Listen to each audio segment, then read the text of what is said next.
So adult vaccination అంటే ఎవరికి అది ఎక్కువ అవసరమయ్యే అవకాశం ఉంటుంది అంటే ఎవరికైతే కిడ్నీ డిసీజ్ ఉంటుందో, లివర్ డిసీజ్ ఉంటుందో, హార్ట్ డిసీజ్ ఉంటుందో, ఆర్ లంగ్ డిసీజ్ ఉంటుందో, క్రానిక్ లంగ్ డిసీజ్ ఉంటుందో, అంటే ఎలర్జీ కానీ, ఆస్మా కానీ, సిఓపిడి కానీ, ఐఎల్డి ఇంటర్స్టిషియల్ లంగ్ డిసీజ్ కానీ, రెగ్యులర్ ఎలర్జిక్ బ్రాంకైటిస్ కానీ, ఇవన్నీ ఉన్న వాళ్ళల్లో వాళ్ళకి ఏంటంటే ఛాన్స్ ఆఫ్ ఇన్ఫెక్షన్ ఎక్కువగా ఉంటుంది. అందుకని వీళ్ళల్లో వ్యాక్సినేషన్ వేసుకోవడం అనేది కంపల్సరీ. వీళ్ళతో పాటు ఎవరికైతే ఏజ్ మోర్ దెన్ 60 years ఉంటుందో, వాళ్ళకి ఏం ప్రాబ్లం లేకపోయినా కూడా వ్యాక్సినేషన్ కంపల్సరీగా వేయించుకోవాలి.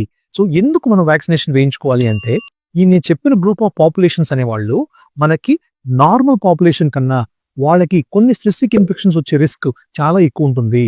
సో అది వేయించుకోవటం వల్ల ఈ ఇన్ఫెక్షన్ రాకుండా మిమ్మల్ని మీరు ప్రివెంట్ చేసుకోవచ్చు.